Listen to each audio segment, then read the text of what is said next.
No chamado sermão escatológico de Jesus, que é aquele sermão que está inserido no final do Evangelho de Mateus, embora haja textos paralelos em outros evangelhos, mas geralmente nós nos referimos mais a Mateus 24, a Mateus 25. Jesus falando sobre este tempo profético, do final dos tempos. Jesus deixa como uma advertência na introdução de sua palavra. Ele diz: vede que ninguém vos engane. Vede que ninguém vos engane. Há muitas maneiras de se enganar e há muitos elementos e indivíduos que podem nos enganar. Mas um dos enganos que nós menos damos atenção é quando nós próprios nos enganamos. E aqui está dizendo: vede que ninguém vos engane. E diante dessa advertência de Jesus, a igreja, especialmente aqueles que chamemos de os fiéis, os que buscam viver retamente o Evangelho, as boas novas, aqueles que buscam fazer a vontade de Deus, estão prevenidos contra falsos profetas, falsos apóstolos, falsos mestres. E Jesus disse: vede que ninguém vos engane. A Bíblia espanhola, ela é um pouco mais fiel, neste particular, a como está escrito no grego. Porque em português foi colocado um reforço na concordância: surgirão falsos profetas. Então disse: vede que ninguém vos engane. Mas o trecho é: não vos engane. Não fiquem enganados. Não se equivoquem. Não aceitem o errado, o falso, o mentiroso. E meus irmãos, hoje, eu não apenas me preocupo com falsos profetas, porque muitas vezes os falsos profetas, nem sempre, mas muitas vezes, eles são claramente vistos como falsos apóstolos. A heresia é mais bem identificada, graças a Deus, mas o equívoco pessoal de homens que não são falsos profetas, de homens que não são falsos mestres, de homens que não são falsos apóstolos, mas que, como todos nós, somos passíveis de nos equivocar. E Jesus diz: não se equivoquem.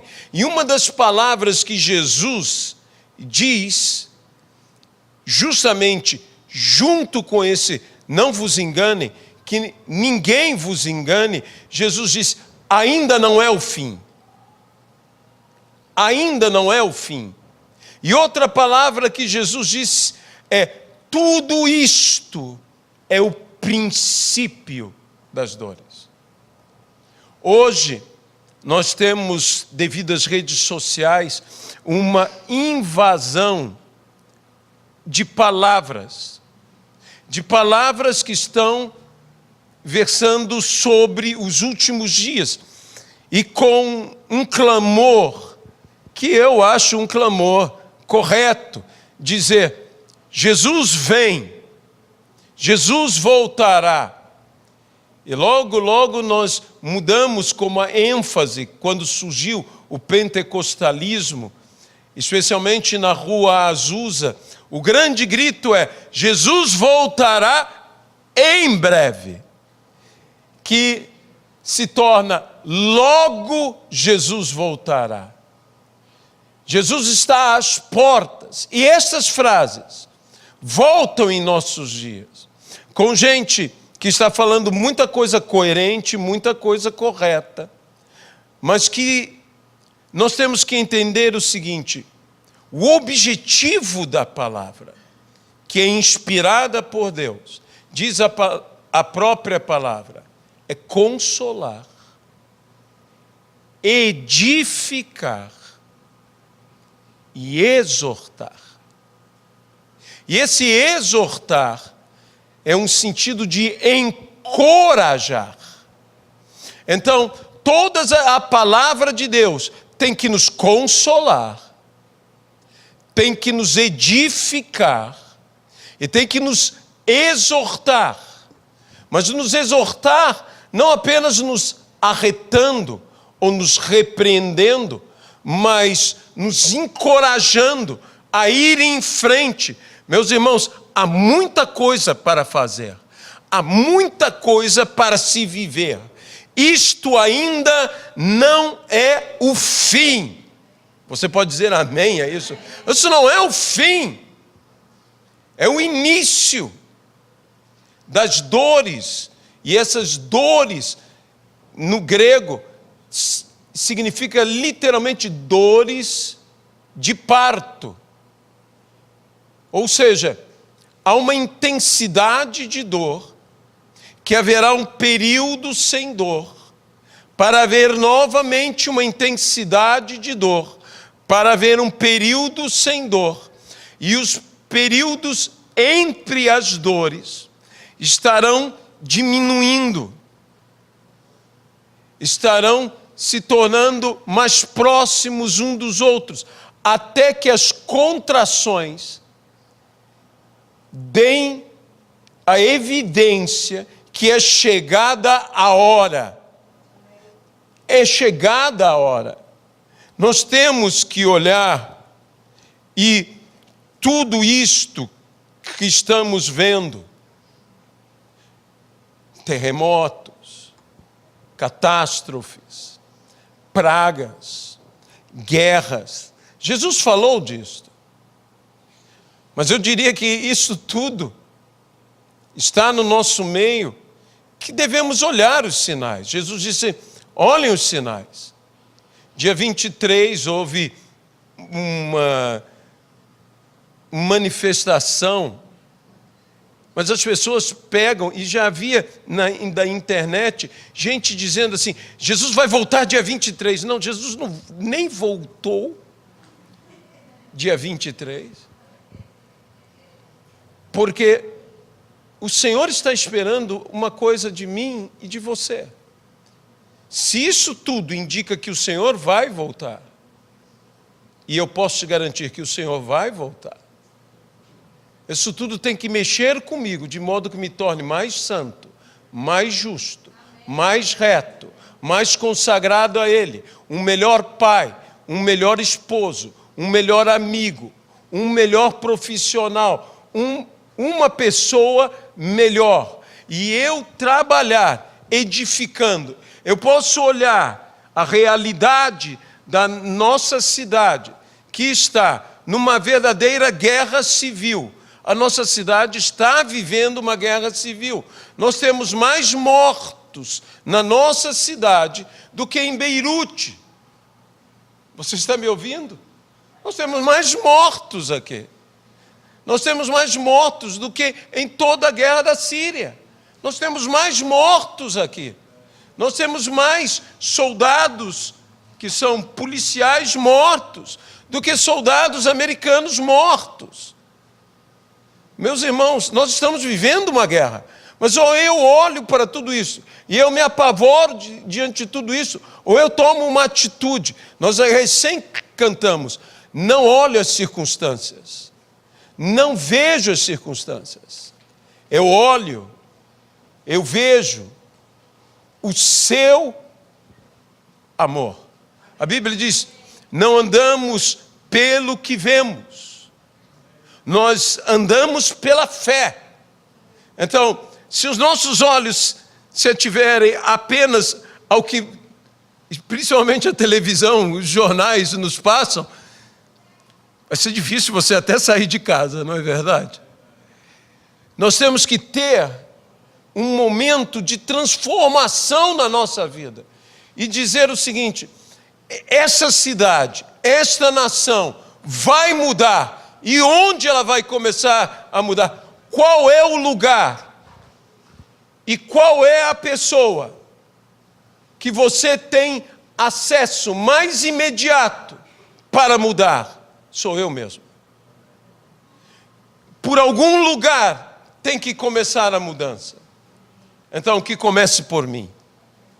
Eu quero um avivamento para a igreja de Cristo. Por onde vai começar? Vai começar pelo meu avivamento. Pelo avivamento de um homem só. Pelo avivamento de uma pessoa só. Sabe, todas essas coisas e todas essas mensagens nos deixam alarmados. Mas alarmados não deveria ser desesperados. Alarmado, literalmente, é aquele que soou e que ouviu soar o alarme, que fica de prontidão, que está desperto, porque o alarme o acordou. Quem é alarmado foi despertado. Quem é alarmado teve um momento de estar a postos, de prontidão, atento. Por quê? Porque foi alarmado. Mas o alarmado que apenas fica desesperado, esse será destruído. Coloque-se em postos. Veja, os midianitas foram na vigília da noite, quando Gideão e os seus valentes os acordaram. Houve um desespero, houve uma desorientação, e espada de midianita se voltou contra midianita, e por causa do desespero, eles se autodestruíram. Eles foram alarmados, mas foram alarmados por um alarme que lhes deu desespero. E o desespero lhes deu desorientação. E a desorientação lhes deu o quê? Autodestruição. Nós temos que ser alarmados, despertados e nos colocar a postos. A postos. E esse estado de prontidão nos faz ser mais atentos, mais cuidadosos, mais prudentes. A Bíblia diz: e se o pai de família soubesse, vigiaria, mais vigilantes. Por quê? Estamos alarmados. Um alarme tocou. É o que a Bíblia diz no livro de Neemias: ao ouvires tocar a trombeta, ao ouvires tocar o alarme, ao ouvir tocar a convocação, correi todos. Enquanto um dorme, o outro vigia. Enquanto esse que vigia agora dorme, e aquele que dormia agora vigia. Então, existe um estado de vigilância. Um estado de vigilância que vem pelo alarme. Mas uma das coisas que Jesus colocou como ênfase é: não vos engane. Nem outros nos enganem, nem nós mesmos nos equivoquemos. Ainda não é o fim. E eu quero levantar justamente isso e dizer a você: ainda não é o fim. Tudo pode ser transformado. Tudo pode ser mudado. Foi Jonas com uma palavra para Nínive. E a palavra era uma palavra terminal. Nínive será destruída. Meus irmãos, se alguém pegasse tudo aquilo e diante da palavra que tivesse recebido, ele dissesse: bem, assim será, e não fizesse nada, Nínive teria sido destruída. Mas por algum motivo, aquele rei de Nínive tomou uma decisão diante da palavra. E a decisão foi: vamos nos arrepender. E quando ele tomou a decisão de vamos nos arrepender, Deus disse: Nínive não será destruída. Porque o que Deus busca não é a destruição. O que o Espírito Santo busca é o seu arrependimento. O desejo de Deus não é destruir, pelo amor de Deus. O desejo de Deus é que através do arrependimento haja transformação, uma nova edificação, uma redenção. A palavra de Deus busca nos levar à redenção, não à destruição. A palavra do Senhor aqui não está para a destruição, está para a redenção. O objetivo é que venhamos a nos arrepender. Se você vê tudo o que acontece, por exemplo, em nossa cidade diz: isto é o fim, acabou para quem declara isso. Mas se você diz: nós vamos mudar tudo isto, uma das coisas impressionantes que existe é o pós-guerra. Uma cidade que eu tenho desejo de conhecer é Berlim. Eu ainda não conheço. Eu tive a grata satisfação de conhecer Frankfurt, mas uma cidade que eu tenho vontade de conhecer é Berlim, porque Berlim é uma cidade reconstruída. Reconstruída. E uma das coisas que eu gostaria de ter era uma espécie de um guia da cidade que me mostrasse o antes e o agora. Os lugares assolados pelas bombas, destruídos. O próprio lugar do muro, o antes e o agora. Porque você pode, diante da destruição, e nós estamos falando da destruição dos valores, da destruição da paz, da destruição da justiça e da própria destruição física.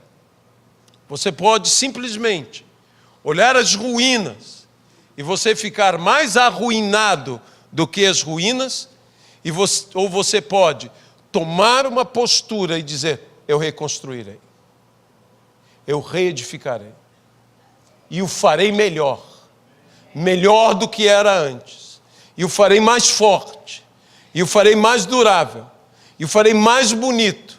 E diante disto, todo mundo que vai diz que se maravilha com a cidade, de como reconstruíram a cidade. A Bíblia diz: e reedificarão cidades, ou então antigas, ruínas ou cidades assoladas. Reedificarão. Isto é algo que pertence a mim e a você como missão. Reedificar, reconstruir cidades destruídas. A igreja tem esse poder, o povo de Deus tem esse poder, o que nos falta é fazer. Eu não quero ficar esperando pelas autoridades. Entenda bem, as autoridades têm que fazer o seu trabalho. Mas eu sei que eu tenho uma tarefa minha para realizar. Eu tenho algo meu para realizar. Começa dentro do meu lar. Alguns devem ter visto pelas redes sociais o discurso de um general americano falando: tudo começa por arrumar a sua cama. Há uma coisa muito interessante sobre os fuzileiros navais americanos, que essa corporação, eles têm uma exigência extraordinária ao arrumar a cama. O soldado deve arrumar a sua cama, e deve arrumar a sua cama impecavelmente. Isso não é apenas deles. Os verdadeiros pioneiros do escotismo faziam a mesma coisa nos acampamentos, os famosos acampamentos americanos, que hoje são um pouco diferentes do que eram no passado. E, geralmente, estava a cargo de um militar que ensinava aos jovens a fazer a sua cama. E o teste era muito simples. Se tomava uma moeda, e aquela moeda era lançada, e ela deveria cair perfeitamente na cama, sem enrugar a cama. Ela deveria, inclusive, girar na cama. Então, era um grau de lisura absurdo daquelas pobres crianças que tinham que colocar tudo perfeito. Mas quando você se acostuma, isso tem um motivo, a tratar das suas coisas muito bem feitas, você fará tudo na sua vida muito bem feito. E nós precisamos começar a transformar todas as coisas, a partir de nós mesmos. Sabe, que ninguém se engane e que ninguém seja enganado por ninguém, muito menos por você mesmo. Das palavras do apóstolo Paulo que mais me toca é Paulo dizer: mesmo que um anjo, e mesmo que eu mesmo traga um evangelho diferente, não aceite. Mesmo que eu mesmo leve um evangelho diferente do que eu entreguei, não aceite. Paulo coloca ali a possibilidade dele próprio se equivocar de uma maneira absurda. E diz: não aceite o meu próprio equívoco. Não aceite meu próprio erro. Não aceite um evangelho diferente se eu vier a trazer. Meus irmãos, todos nós podemos nos enganar. Todos nós podemos nos equivocar. E nós devemos tomar cuidado, não somente prevenido contra, e que está correto estar prevenido contra, falsos apóstolos, falsos mestres, falsos profetas, mas também contra nosso próprio equívoco. E acima de tudo, não vamos tomar uma postura fatalista, não vamos começar a dizer: este é o fim. Não. Um dos maiores erros da igreja está quando ela assume isto, quando ela começa a viver isto.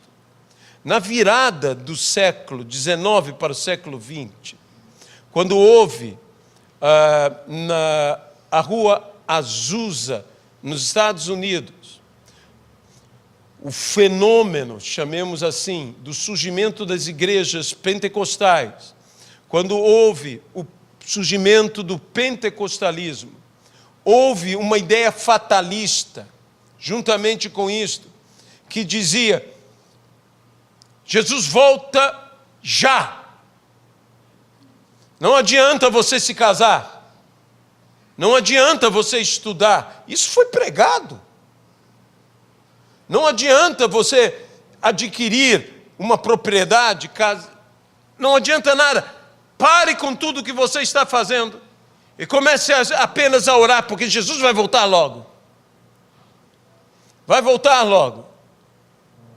E quando surgiu a guerra mundial, a Primeira Guerra Mundial, as pessoas disseram: poxa, agora o mundo acaba. Se coloque como uma pessoa, da virada do século, com uma guerra como aquela. A guerra de trincheiras, a guerra de baionetas, um horror. Quando veio a Segunda Guerra, quando terminou a primeira, todo mundo disse, não foi o fim. Veio a segunda, não, agora acaba. Agora acaba. Você imagina quando o mundo viu, atônito, a bomba em Hiroshima, em Nagasaki, diz, acabou. Acabou. Meus irmãos, nós não podemos ser aqueles que falam, chegou o fim.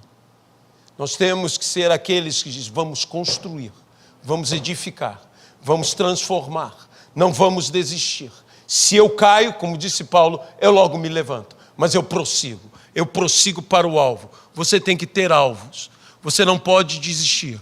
É o que eu sempre falo, se você estuda, estude mais. Se você fala uma língua, fale duas. Se você fala duas línguas, fale três. Não pare, não pare. Idade não é motivo para parar. Eu tenho 80. Engraçado que há algum tempo você ia nas filas de prioridade nos aeroportos, e eu vi as filas, elas eram quilométricas, porque era acima de 65 anos, agora ele já diz, de 60 anos. Então, as pessoas estão vivendo mais, graças a Deus, e você via a prioridade era, todo mundo é prioridade, quase. E agora eles já anunciam, por favor, prioridade acima de 80 anos. Já jogaram 20 para cima. 20 para cima. Porque agora, prioridade é quem tem mais de 80. Meus irmãos, se você tem 80 ou mais de 80, e diz, bem, eu já fiz tudo, não dá para fazer mais nada. Saiba que Moisés começou o seu ministério com 80 anos. Então, quer dizer, não coloque... Existem limitações na idade? Claro que sim. Existem fraquezas, existem cansaço, existe também que muitos já gastaram a sua paciência a vida inteira. E é por isso que as pessoas não entendem que eles não têm tanta paciência, às vezes, é que já gastaram a paciência demais. E às vezes vem gente que vai dizer, não, eu já aguentei isso a vida inteira, já não dá mais para aguentar. Mas tome em Cristo uma nova paciência. Vamos conseguir fazer, não declare, inclusive para a sua vida. Inclusive para a sua vida. Não declare ao final. Não declare ao final. Talvez você não possa fazer exatamente o que fazia antes, mas há coisas que você pode fazer. Há projetos que você tem que fazer. Você deve encarar, sabe, a Bíblia diz, Jesus voltará. Estarão 2 dormindo e estarão 2 trabalhando. Dormir é inevitável, você vai dormir. Diz, um será tomado, outro ficará. Um será tomado, outro ficará. 2 estarão trabalhando, um será levado, o outro ficará. 2 estarão dormindo, um será levado, outro ficará. Eu vi gente falando cada loucura a respeito desse texto. Eu vi um pregador dizendo, Jesus disse, só metade será salvo. Jesus não disse isso. Jesus não falou isso. Pelo amor de Deus, Jesus não falou isso. Jesus disse que um será tomado, que haverá quem será tomado e quem ficará. É o que Jesus está dizendo. Então, você poderá estar dormindo, você poderá estar acordado, mas que você seja do que será levado, e não do que vai ficar. Eu não quero ser do que vai ficar. Eu quero ser levado. Eu prefiro estar com a mão na massa, com a mão trabalhando. Dormir é bom. Dormir é gostoso. Gente, tudo que é necessidade, Deus fez de tal maneira que atender é satisfatório.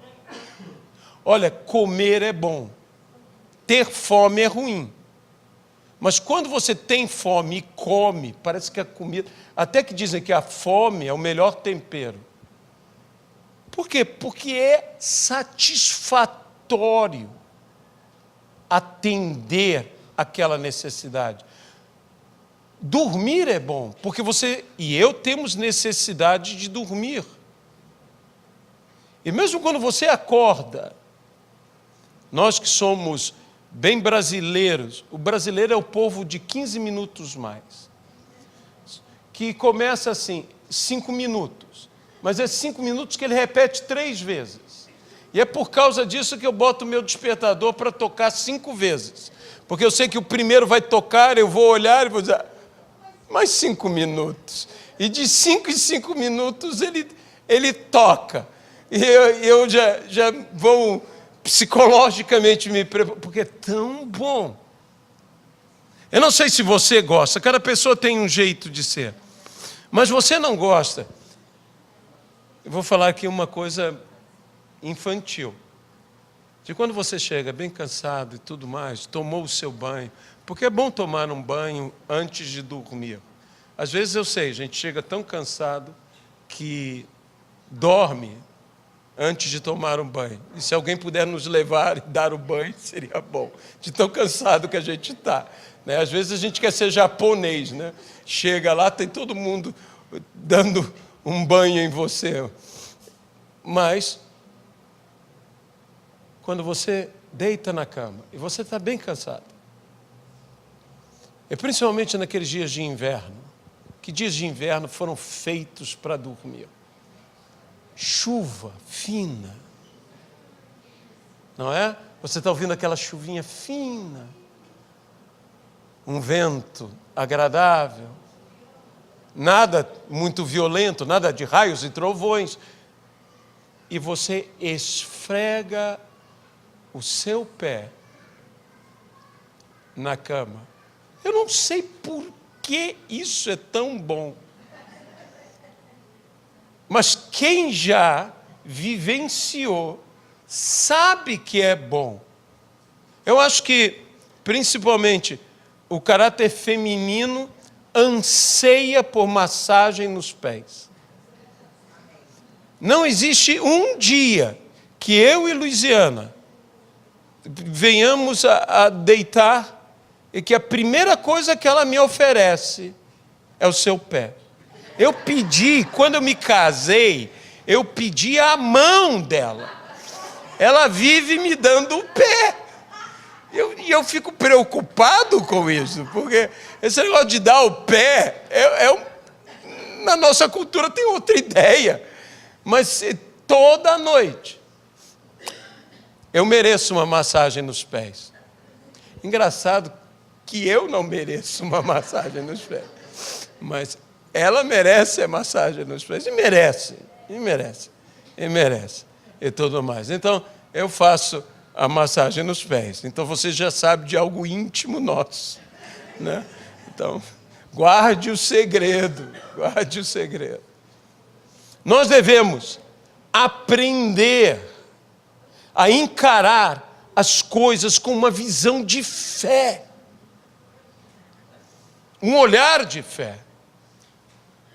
Eu preciso atender a esta palavra de Jesus. E essa palavra de Jesus deve ligar um alarme em mim. É momento de me arrepender, é momento de me entregar. Mas e se os nossos pecados forem tão terríveis, o que faremos? Agora sim eu peço que você abra para levarmos a uma breve conclusão no livro do profeta Isaías. O profeta evangelista, digamos assim, Isaías, capítulo de número 1.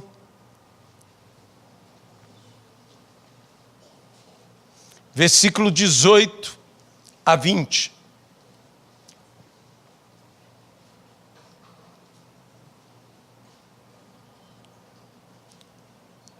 Disse o Senhor ao povo, ao seu povo: vinde, pois, e arrazoemos. diz o Senhor.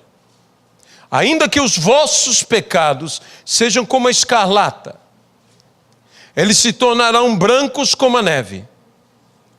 E ainda que sejam vermelhos como o carmesim, eles se tornarão como a lã. Se quiserdes e me ouvirdes, comereis o melhor desta terra. Mas se recusardes e fosdes rebeldes, sereis devorados à espada, porque a boca do Senhor o disse. Vinde, pois, e arrazoemos.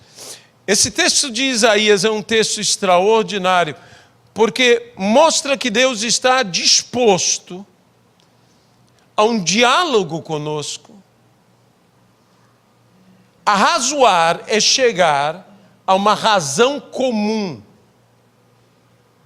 Você, Deus diz, tem pecados, traga-me os seus motivos, eu trarei os meus motivos, traga-me as tuas razões, eu trarei as minhas razões, e nós vamos conversar, numa conversa de alto nível. Você tentará me convencer, eu tentarei te convencer. Isso é arrazoar. Isso é arrazoar. Quando duas pessoas estão arrazoando, elas estão fazendo isto. Cada uma está buscando convencer a outra. E diz, se você fizer isto, nós chegaremos a um ponto que os seus pecados mudarão de cor. Por que isso é importante? Por que Deus fala dos pecados e não fala das pessoas? Deus fala dos pecados. Porque, obviamente, isso aqui é uma figura de linguagem que nós chamamos de metonímia. É a parte pelo todo. É quando o pecado se torna o próprio pecador, porque o pecador, sua identidade agora é o seu próprio pecado. Ele é, isso que é o triste, o seu pecado. O pecado já é tanto sua identidade, que ele é o seu próprio pecado. Já não é um roubo. Ele é um ladrão. E o ladrão é o seu próprio pecado. O assassino é o seu próprio pecado. O adúltero é o seu próprio pecado. Não é mais o pecado. O pecado já se torna a identidade da pessoa. Ele é o seu pecado, a parte pelo todo. A Bíblia diz que o sangue de Cristo nos purifica de todo o pecado. Ele nos lava. Obviamente que um pecador pode se tornar um justo, mas o pecado sempre continua pecado. O detalhe do que o Senhor está falando aqui é que o pecado será desbotado. Ele perderá o calor, a força, a intensidade em nossa vida. Somos pecadores. A Bíblia diz, se dizemos que não cometemos pecado, somos mentirosos. Mas se confessarmos os nossos pecados, Ele é fiel e justo para nos perdoar. Por isso fala de mudança da cor do pecado. E é interessante que quando você vai no Novo Testamento, e a Bíblia fala da multiforme graça de Deus, essa palavra multiforme, no grego, é multicolorida. É estranho isso, é como se a graça de Deus tivesse todas as cores e todos os tons de todas as cores. Numa ideia bem da língua grega, isso significa: não existe nenhuma coloração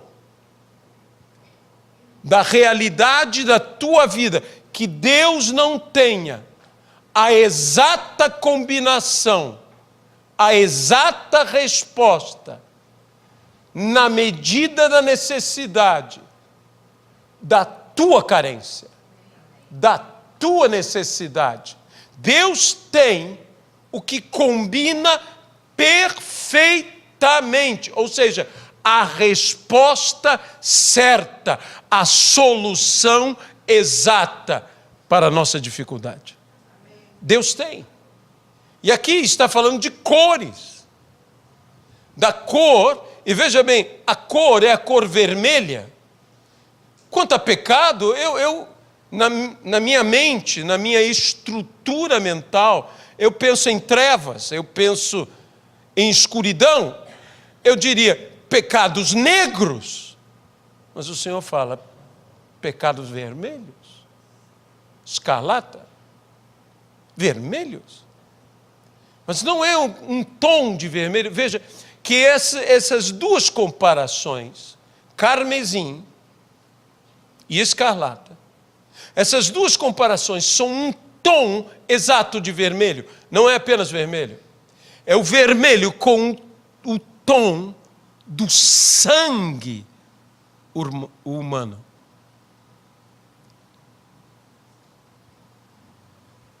Sangue, vida.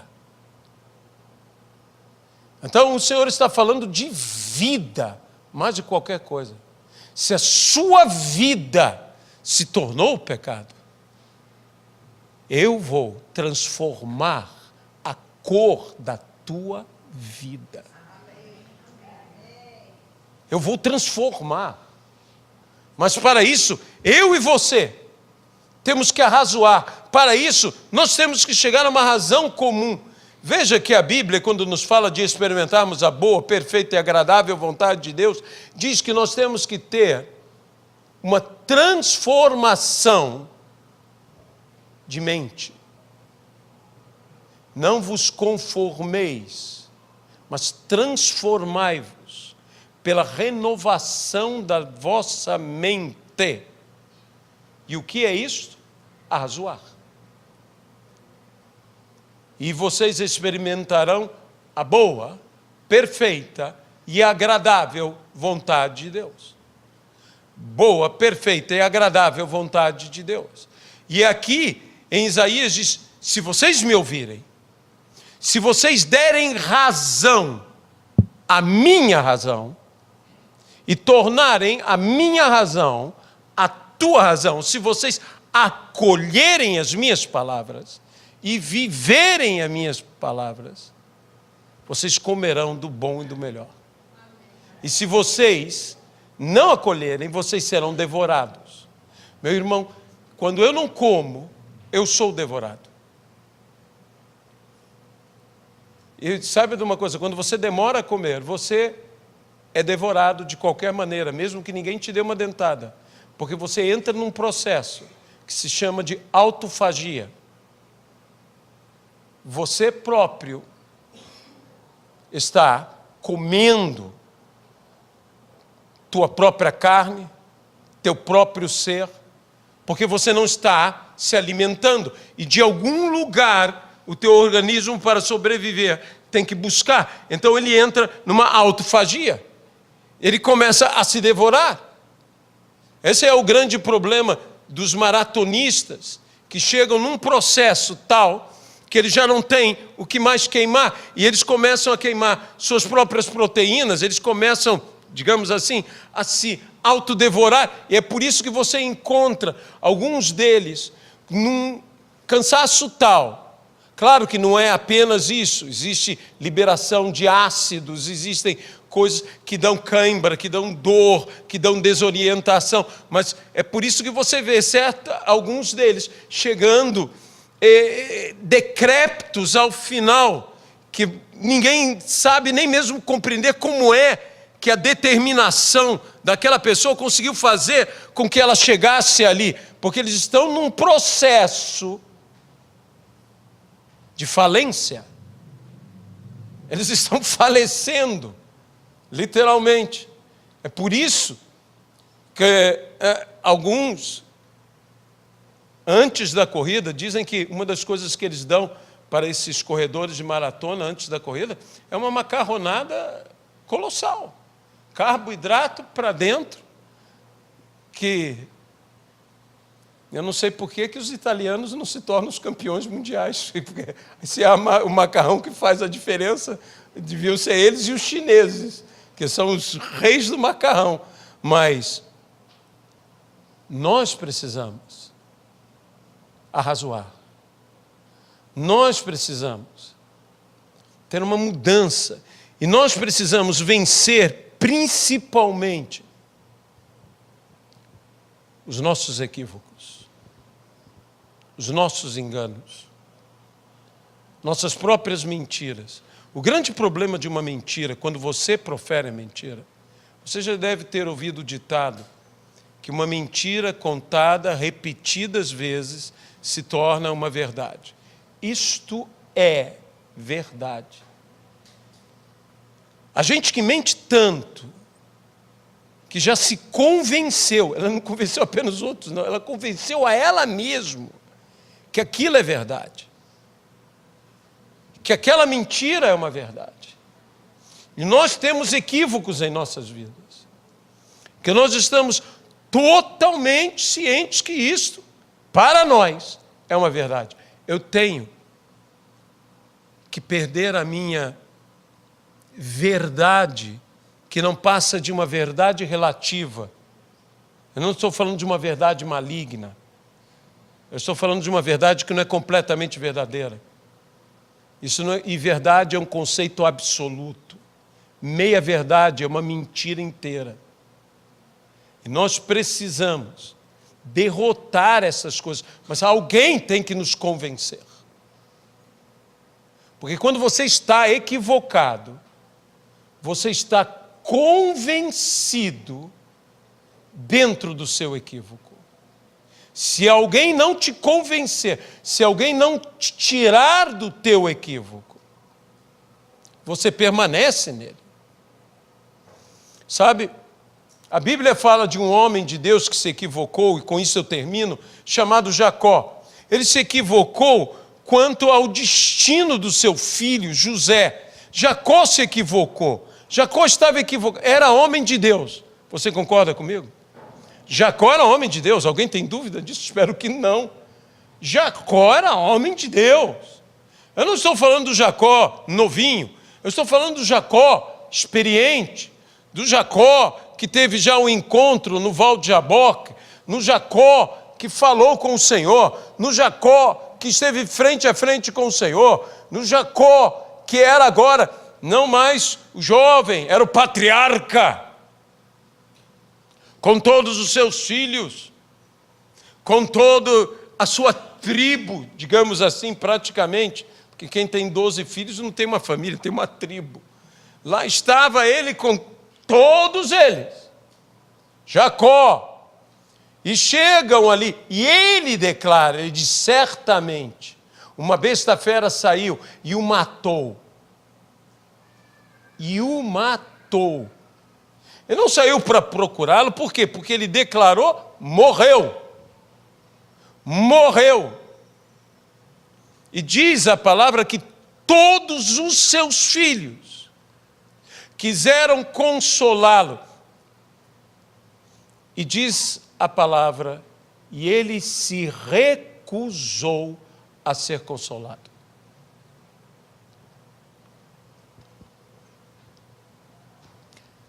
Quando Judá está conversando com José, sem saber que José era José,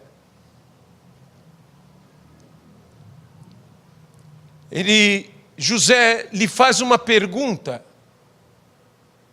sobre a família. E ele responde: tínhamos um irmão que morreu. Não é interessante Judá dizer que José morreu? Porque Judá sabia que José não tinha morrido. Judá e seus irmãos sabiam que Benjamim não soubesse, tudo bem, mas Judá foi quem disse: o que ganharemos com a morte dele? Vamos vender. Mas o que diz Judá, ao próprio José, sem saber que o era? Tínhamos um irmão, ele morreu. Gente, esse equívoco foi tantas vezes repetido que ele se tornou uma verdade. Claro que Judá poderia imaginar impossível ele ter sobrevivido. Mas foi uma mentira, tantas vezes repetida, que talvez se José, como morreu? Que ele não fez essa pergunta. Ele disse: não, uma besta fera saiu e o tomou. De modo que quando José se revela aos seus irmãos, o impacto da revelação de José foi como o impacto de uma ressurreição.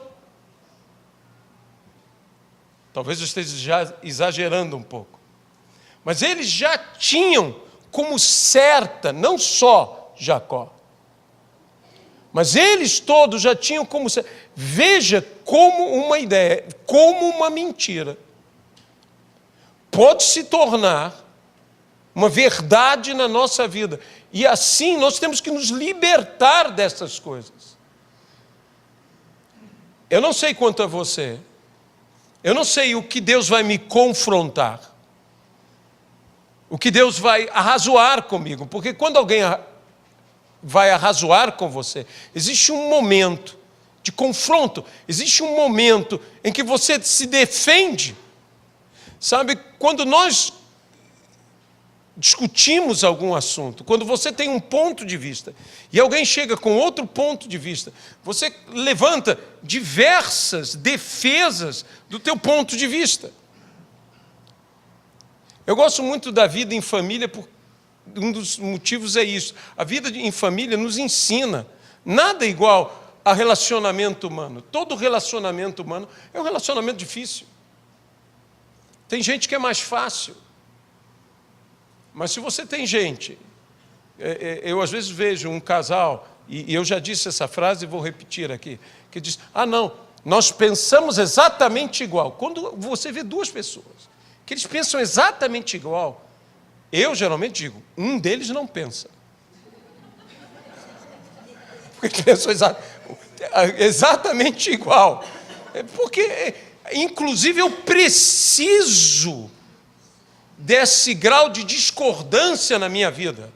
Eu preciso de alguém que não concorde comigo, porque no momento em que eu errar, aquele que não concorda comigo vai poder discordar de mim e eu terei uma oportunidade de não errar. Pela discordância, você está fazendo errado. Você está errado. Não, teu pensamento está errado. Gente, é engraçado, né? A gente casa, eu e Luiziana, nós nos casamos. Eu amo muito a minha esposa, ela me ama também. Nós nos amamos muito, extraordinariamente. Mas a gente discute. E pode ter certeza que a discussão não é pequena. Porque quando ela tem a opinião dela, ela tem a opinião dela. Quando eu tenho a minha opinião, é a minha opinião. E de vez em quando nós temos opiniões opostas a respeito de determinada coisa. Então nós vamos e eu direi frases para ela como: você está sempre certa. Você está sempre certa. Você nunca está errada. Só que eu não vou falar nesse tom, obviamente, eu vou falar num tom mais amoroso. Sabe, uma vez nós discordamos na frente de uma vendedora em São Nicolás. A vendedora ria, porque lá na Argentina, porque eu, quando fico zangado, eu falo com a Luiziana da seguinte maneira: amorzinho.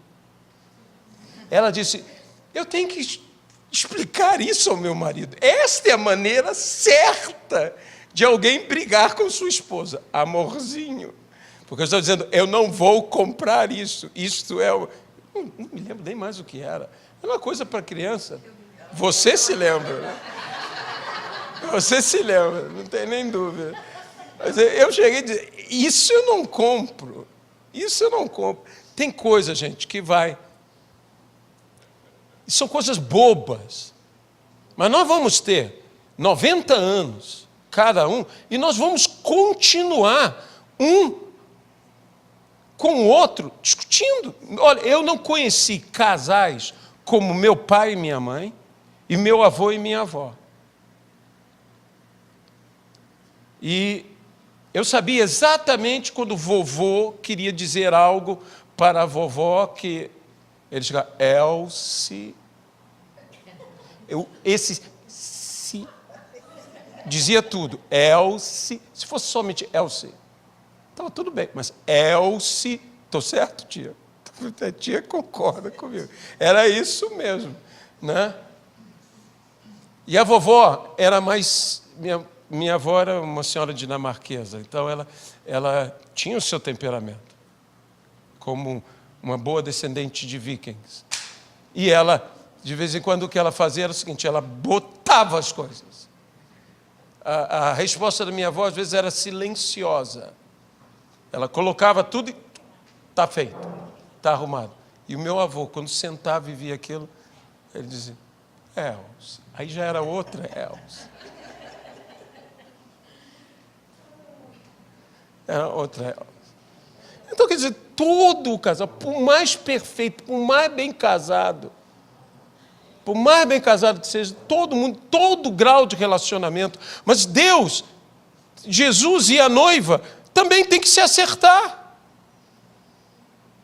E Jesus tomou uma noiva que só Deus com essa noiva.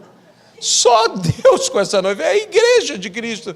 E Cristo, vamos conversar, meu amor. Senta. Vamos conversar.